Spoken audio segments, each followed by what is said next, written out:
I wish I wasn't afraid all the time, but I am. I know this world is screwed up, believe me, I know it better than most. Which is why I wanted to ask if there's anything I can do to help make it right. Please let me know. If you wish.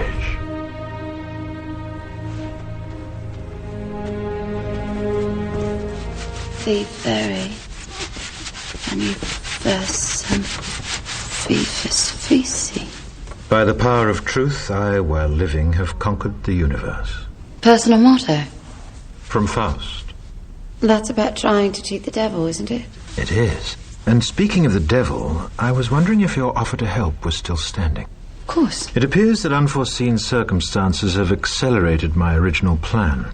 As a result, I'm in need of someone with some theatrical skill. I'll do my best. I believe you will. We are consciousness. All that is, has been, and ever will be. There is nothing to fear. Whatever happens, we are always that. Mind fears, because it's programmed to fear. When we're conscious, there's no fear in this. It's a shake of the head. Pathetic. Pathetic. Pathetic. And we need to do this. Compliance. We need to challenge that. Not with violence, not even with aggression. We just need not to fight it. We need to walk away, because without our acquiescence, it cannot survive. You know, when you look at a pyramid, we've been manipulated to believe the power in a pyramid is at the top. It ain't. The top of the pyramid is there because the rest of the pyramid's holding it up. We're holding this whole thing together. There's a story I told many years ago of a British comedian called Larry Grayson, who died. I kind of knew him vaguely, and not closely, but vaguely. And I went to his memorial service in Covent Garden, and this other comedian did this tribute to his life in which he read out this story that Larry Grayson had told him. When they were going around the variety halls and the theaters in the 60s, they had this all-male show. And Larry Grayson was the only woman in it because he was dressed up as a woman. And he said that the end of the show, the last scene, all the men came on dressed as sailors, and they were singing Rule Britannia. You know, Rule Britannia, Britannia rules the waves. Oh, I'm very pleased for you. Okay. And as it built up, Larry Grayson would come on dressed as Britannia with the helmet and the shield, and he would be manhandled up the side of this pyramid to the top for the big finish. And he said one night, things seemed to be going rather well. He said, and then I noticed that a sailor in the bottom left-hand corner had got rather a cough. And this cough got worse and worse and worse to the point where the sailor couldn't stay in the pyramid anymore and stepped out of it. Larry Grayson, symbolic of this elite at the peak of the pyramid, ended up in the second row. And the elite, the power center, had done nothing to bring about this. One sailor, the bottom of the pyramid, had got a cough.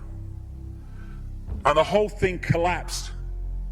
And I listened to that and I thought, my God, yes, that's it. We, the powerless people, are holding the powerful people up there, and they know that. They're terrified of us realizing that. Do you remember that movie, animated movie, A Bug's Life? A Bug's Life with the grasshoppers? And what happened was there was these ants, an ant island as they called it, and these grasshoppers used to come every year and take all the food, and the ants had to spend a whole year gathering the food together for the grasshoppers because they were terrified of the grasshoppers. There weren't many of these grasshoppers, and one day they're in their winter quarters in a tree, these grasshoppers, and they've got all the food they need, and someone suggested among the rank and file grasshoppers that they didn't need to go to Ant Island this year because they had all the food they needed. And then out came the leader of the grasshoppers to tell them the facts of life, and the few are going to control the many. It's a wonderful speech. If you ever can see that movie, A Bug's Life, I do recommend it. And he said, basically, They outnumber us 100-1. And if ever they figure that out, there goes our way of life. So we have to keep the pressure on, basically. We have to keep them working, so they don't figure out where the real power is. And that's why this network of manipulation works so hard to keep us in these states. Like I said earlier, what are people leaving foreclosed homes for?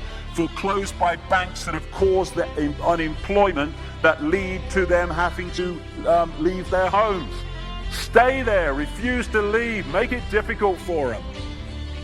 Expose them for what they are. We make it so easy, the non-compliance.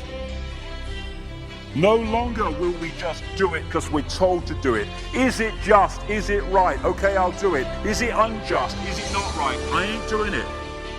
We start to make the decisions on what we will and will not do based on our values and not some imposition from the dark suits.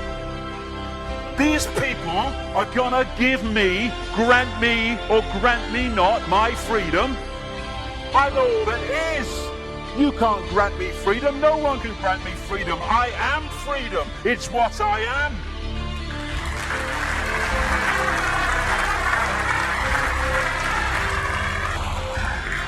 The big question, what would consciousness do? What would consciousness do in this situation? And when we ask that question, it really just changed the way we see the world. Not what would I do, mind, or frightened. What would consciousness do? You know, this is a great line. If it's not right, don't do it. If it's not true, don't say it. And what would transform this world overnight is if we started doing what we knew to be right in the situations we face, instead of what we think is right for us in the moment. Not what are the consequences for me, or what's the best thing for me, how do I get the best deal out of this? What is right? What is just in this situation? If we started making decisions based on that, the world would transform overnight. These are very simple things. If we want a world of peace, then we need to be peaceful. We don't need to fight for it. We just need to be peaceful, and we'll bring that about. If we want a world of kindness, we need to be kind, and then it will naturally unfold. We don't fight for kindness. As Martin Luther King said, it's a wonderful saying, piece of oratory. Cowardice asks the question, is it safe? Expediency asks the question, is it politic? Vanity asks the question, is it popular? But consciousness asks the question, is it right? And there comes a time when one must take a position that is neither safe, nor politic, nor popular, but one must take it because it is right. And when enough of us do that, what is right will manifest by definition. And we're in this position now where this vibrational change, this energetic change is taking place, where we can start cracking these eggshells, where we can start becoming the full magnitude of who we are, where we can be consciousness in the now, using mind to experience this reality instead of being governed by it, turning the key to let consciousness in. We're being offered this opportunity now. No longer can we say we didn't realize who we are, we didn't know we could do that. I was kind of waking up one day, and I saw this earth imprisoned, and I saw this big lock and a key going in and being turned. I went on the internet just very shortly afterwards. I was looking for a picture, not this one, and that's what I saw.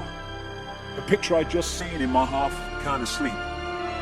And that's what we're being offered the chance to do now, to turn the master key called becoming conscious that will bring an end to this. It's being given to us, we just need to take it. And to take it, we need to say enough. Enough of being enslaved by these people, enough of being enslaved by our manipulated ignorance, enough of being enslaved by the fear of being who we are.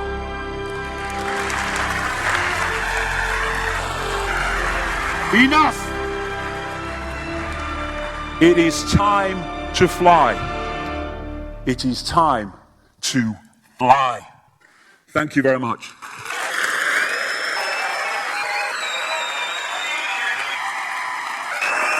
Thank you. Thank you very much. Thank you.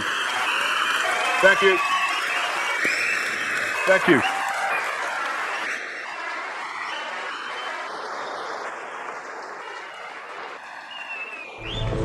Enemy is approaching fast. Requesting orders. General, what should we do? There's no response from command. Or from party leader Creedy.